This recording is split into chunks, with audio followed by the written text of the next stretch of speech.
Hey, what's up everyone? My name is Trent. This is Rams Talk. Thank you to my cave where I'm recording this for the Rams-Jets game preview.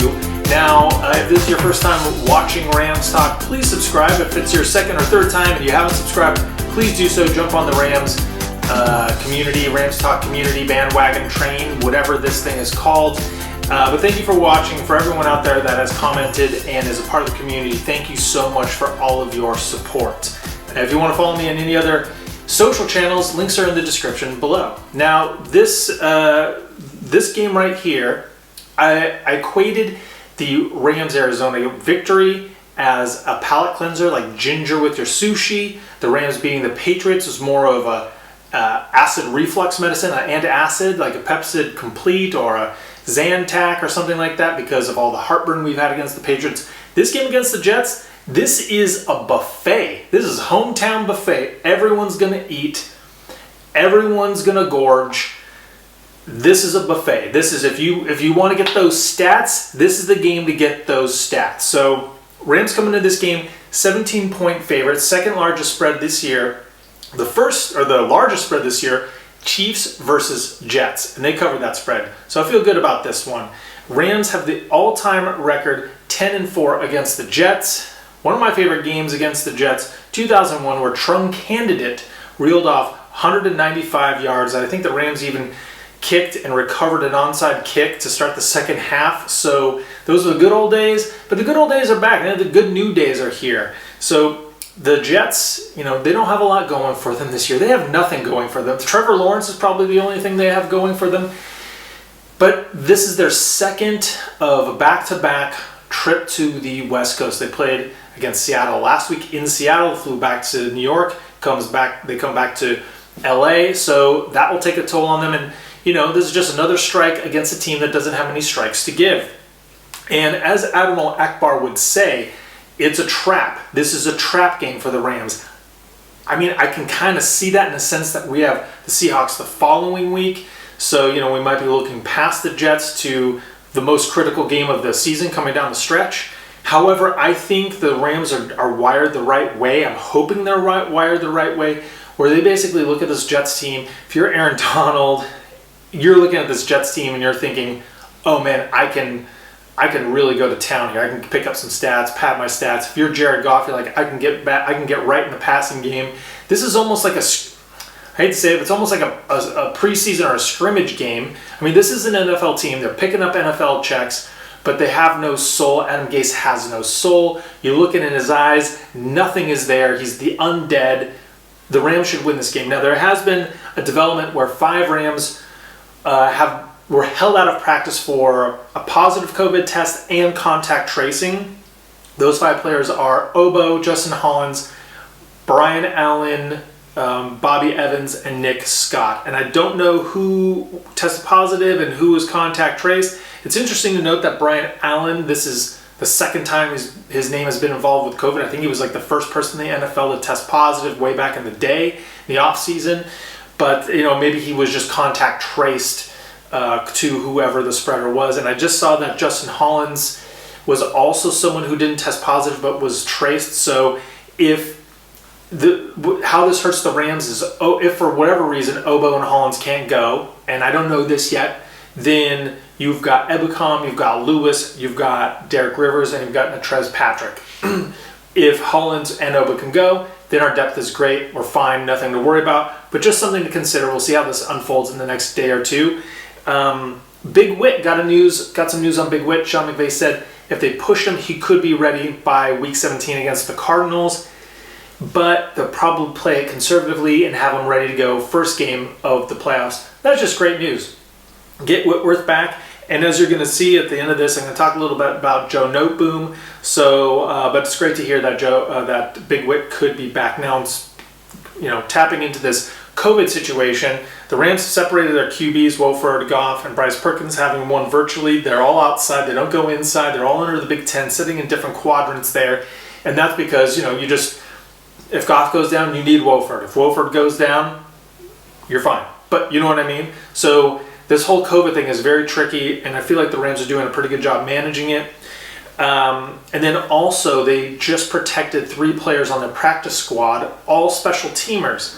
So Adam Guinness, their kicker, Brandon Wright, a punter, and Colin Holba, long snapper. So if McQuaid or Hecker or Gay go down, then at least we have someone that no one can poach, ready to go in our system and could step in there. So in terms of injury news and notes from the Jets side, big blow for them. Koli Fadakazi, their defensive tackle, he leads the NFL in run stops and is ranked 8th overall in defensive tackles by Pro Football Focus.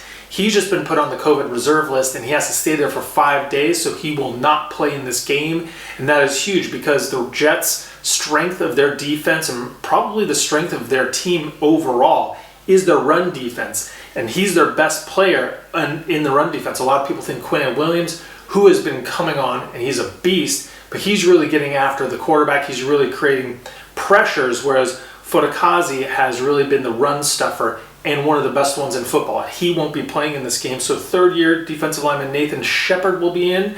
Also, Jordan Jenkins, he has been out, but he will continue to be out. Probably shoulder surgery, outside linebacker, edge rusher, and he's probably their best edge rusher, so he will not be playing in this game. Now, this is kind of like the Patriots game for me. Is when I think about it, it's all about the Rams offense versus the opponent's defense, because the Patriots offense was terrible. The Jets offense is even worse than the Patriots offense. I mean, as bad as Cam Newton has been as a passer this year, Sam Darnold is worse. And it's because his weapon sight, it's the whole dumpster fire that is the Jets. But just here's some context, here's some stats to just provide context to you of how bad the Jets have actually been this year. The Jets have scored less than 11 points in 7 of their 13 games this year. They have 183 total points, which is 55 fewer than the next worst team. So like the Jaguars have outscored them at least by 55 points. Conversely, the Rams have scored 325 points. So there's a huge gap right there. In terms of total yardage on the season, the Jets are dead last with 3,507 yards. That's 394 fewer yards than the next worst team. The Rams have 5,062. Almost 1,500 yards discrepancy there. So it's pretty terrible on the offensive side of the ball. So the Rams defense is going to really just tee off on the Jets offense. It's how can the Rams offense go to work against the Jets defense. So here's some more stats. I'm just go rapid fire here of how bad the Jets are this year. They are last in points, yards, first downs, passing yards, drives ending in points, yards per drive, points per drive, and red zone touchdown percentage. They're terrible.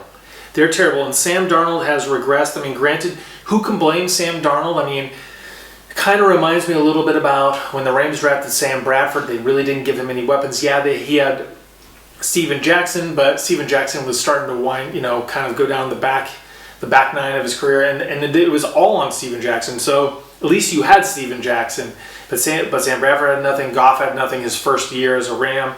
But Sam Darnold, 5 touchdowns, 9 interceptions. He has a 36.6 QBR, which is 32nd. I think Alex Smith is 33rd last. And his passer rating 67.3, which is last in the NFL. To put that in perspective, Cam Newton, who we faced last week, his QBR is 46.5. So his QBR is at least 10 points higher than Sam Darnold's. Jared Goff's QBR is 62.1, which is 22nd. So it's not great, but where Jared Goff is, it's kind of a logjam. There's a lot of players like in that range. So if his QBR improved just by like 3 or 4 points, he could leapfrog like 5 or 6 spots. So Jared Goff is in the thick of things, but Sam Darnold is second to last in QBR and last in passer rating. Jared Goff is 24th in passer rating at 92.7. Let me just repeat that. Sam Darnold is last at 67%. Jared Goff is 24th at 92. So he's like 25 percentage points higher than Sam Darnold is in passer rating. So Sam Darnold, I mean, it's no surprise that, this is his last year, and Sam Darnold will actually be a good fit on some other team, just not the Jets. So the Jets are just playing out this season and just trying to get through to the draft, to be honest with you. So I feel like Brandon Staley is going to do a great job of mixing up looks and coverages to confuse Sam Darnold. I mean, his eyes are going to get wide, deer in the headlights. But what do you expect from a USC quarterback? Yeah, that's right. USC fans out there, fight off. Sorry, Rams. We're all Rams fans. But they do have a lot of promising rookies. So Denzel Mims, he's only played in 6 games this year. He's had 19 catches, 324 yards, 17.1 yards per catch average. So he's really excelled in vertical and deep crossing routes. And he'll be playing in this game. So they're going to have their full complement of receivers of Brashad Perryman, Jamison Crowder, and Denzel Mims out there. So if he has time to throw, look for him to hit, because all those guys are pretty fast, especially Denzel Mims. And Denzel Mims is a guy that Rams fans, we were thinking maybe we would get in the draft, but we took Van Jefferson instead. I want to say Mims was taken right after, not before, but right after. So Denzel Mims, it'd be interesting to see what Denzel Mims can bring, if anything, in this game. And they talked to Denzel Mims, and he said what he wants to do in the offseason is really work on his route running. And that just made me think of Van Jefferson and the Rams, and how the Rams put route running way ahead of vertical speed. And so that just goes to show the different types of receivers that teams look for and want. So when you want this high-end speed, I mean, if you can just, go straight down the field and burn it, that's great. That's not what the Rams are looking for. Mekhi Becton, their left tackle. Now, he's been a beast. He's been really good, and I think he wants the challenge to, if Aaron Donald, slides over to the outside, I think he's going to look for that challenge. But right now it's going to be, if Hollins plays, or Obo, or Samson Ebicon, it's going to be that side. Mekhi Becton's going to be facing them. And he's a big dude. He's like one of those, he's like a Whitworth, but a little bigger. One of those just complete mountains of a man. So Mekhi Becton, I know that Jets fans are excited about him, but, he might see some Aaron Donald action. Their running back situation is really weird to me because, and this is just typical Adam Gase, like WTF, because you have Frank Gore, who leads the team in rushing yards. You have LaMichael Pirine, you have Tyler Johnson, you have Josh Smith, and, Jets fans and people just do not understand why Frank Gore continues to be the lead back, continues to get the lion's share of carries, and because he's not going to be with the team next year. What do you need to see from Frank Gore? Look at what's Tyler Johnson bring. They're more electric. Tyler Johnson, Josh Smith, and Pirine, they all have more juice than Frank Gore. So, if as a Rams fan, give it to Frank Gore. Let Frank Gore be the guy, because he's not going to break off anything. He's not going to be explosive. He's just going to be plodding, and that's fine with me. But that's just like, Adam Gase, what are you doing? Why aren't you having... Anyways, not our problem. So I'm not worried about their running attack, which is actually kind of crazy, because their running attack, what they average per game, yards per game, is 21st in the NFL, meaning that there are 11 other teams that run the ball less per game than, in terms of yards, than the Jets, which is crazy. So the Bills with Singletary and Moss, the Jags with Robinson, Falcons with Todd Gurley average fewer rushing yards per game than the Jets with this sorry sack of running backs. The Bucs, Washington football team, the Chicago Bears, the Bucs with Fournette and Ronald Jones. That's crazy. The Bengals, the Steelers, Texans, Lions, there are more. But the Jets surprisingly have more rushing yards per game than those teams, which is pretty crazy. They're 21st. They average 103 yards per game. I think the Rams allow 93-ish rushing yards per game. So the Rams will limit them. I think they had about 69 rushing yards against Seattle. The Rams will limit them to under 100 rushing yards per play, unless there's some garbage time stuff or something like that. But that's just a little look right there. Now, 2 interesting nuggets about players on the Jets. They have Jonathan Franklin Myers, who ranks 29th in terms of, I think, interior lineman is what they had him classified as by Pro Football Focus. But I still don't really understand why the Rams got rid of Jonathan Franklin Myers. I mean, he wasn't a titan of football, but I mean, he played 1 year, and then he didn't make the squad the next year, which is really crazy.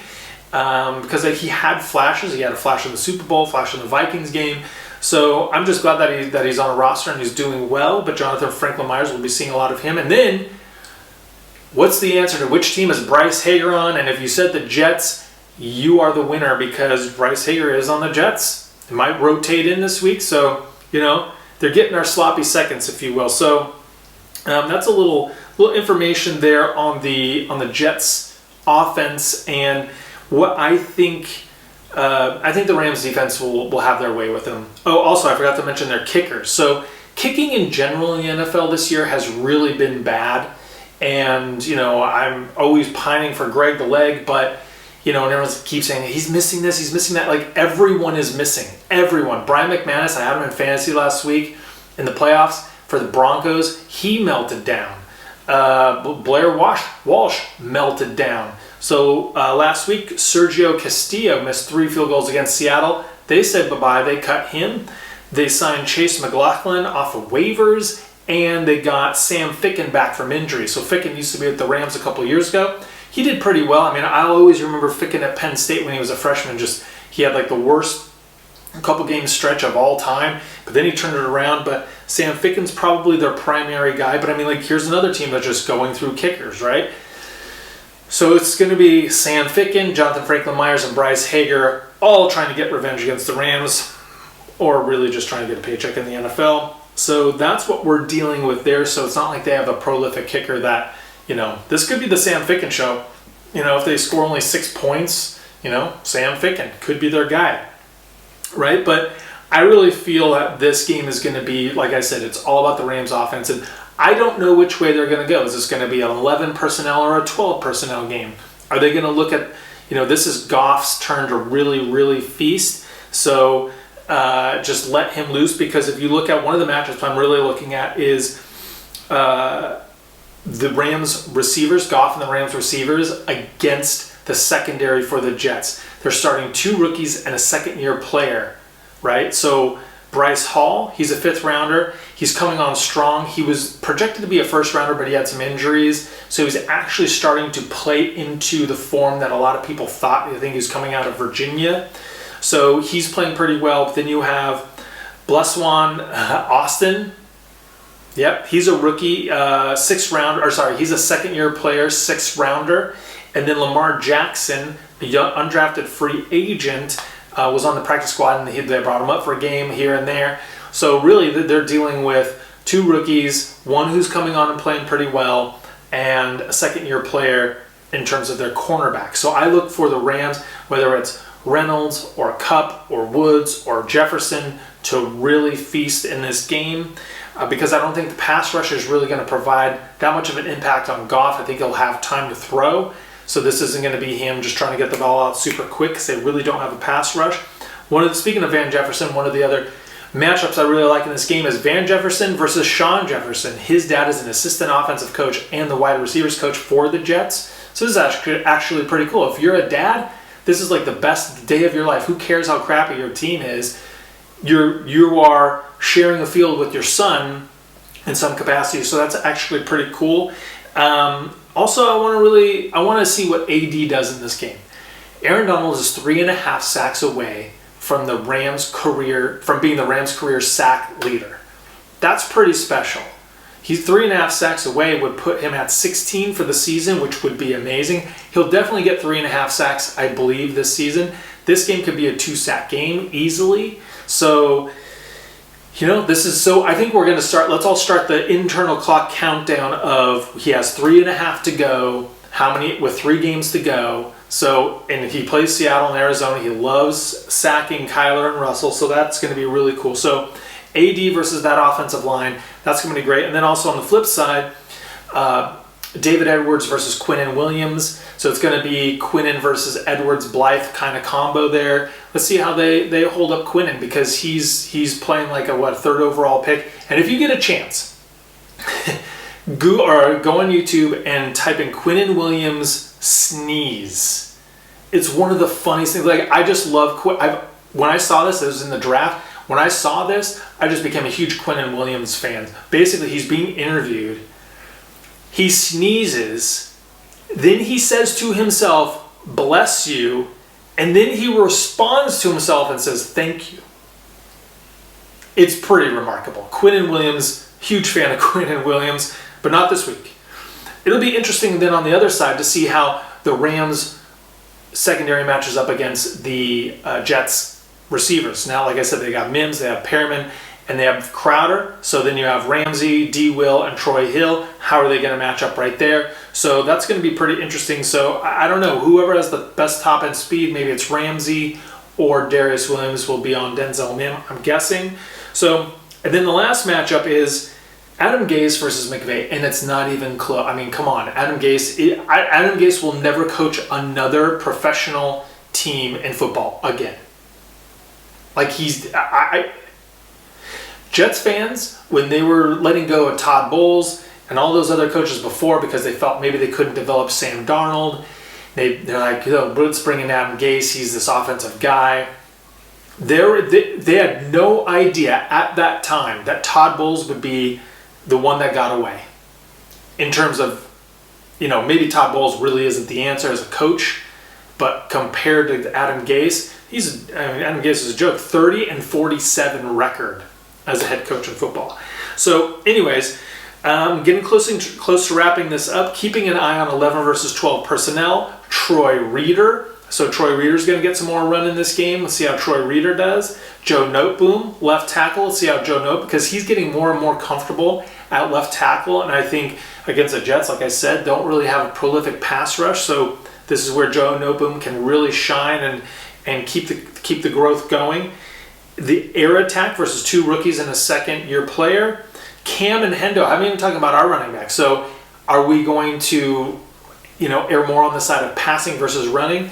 Cam came alive, but he had 29 carries. That's a lot. So still, if you look at the full year, his legs are still fresh, but that was a lot. And even though there was a few extra days because it was a Thursday night game, I expect to see Cam get the lion's share of the reps, but I do think Henderson will get worked more in there because I still think you want to keep those guys fresh. But I guess it all depends on how Cam is running. So that'll be interesting to see how they continue to kind of manage their time there. The tight ends, Higbee and Everett. Everett has been great as kind of a fullback and a lead blocker on the running plays. So we'll be interested to see how they manage that. But I think that they'll get those two really involved in the passing game because the linebackers for the Jets aren't spectacular.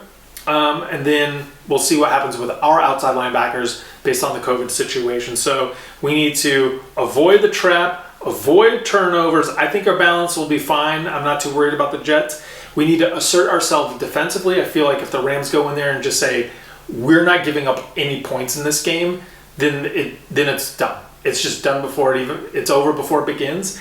And then the last thing, but not least, is staying healthy. So let's just get out of this game. Let's get the dub. Let's stay healthy. If we get a 10, this is a 10-4 opportunity, guys, right? I predicted the Rams would be at least 10-6 coming into the season. So if they hit that, then the rest is butter. So anyways, shout out to Charnick, Buttles, and CJ. If you guys made it this far, well, it's probably the most Jets content you've watched all season. So congrats. But like I said, thank you for watching. Cue the music, Henderson, Daryl Henderson. I just call him Henderson. If you haven't subscribed, please do so. Watch another video. And I think I'll probably do a live stream after the game, like a post-game recap. We'll just go live. I'll let you know more about that. So stay tuned.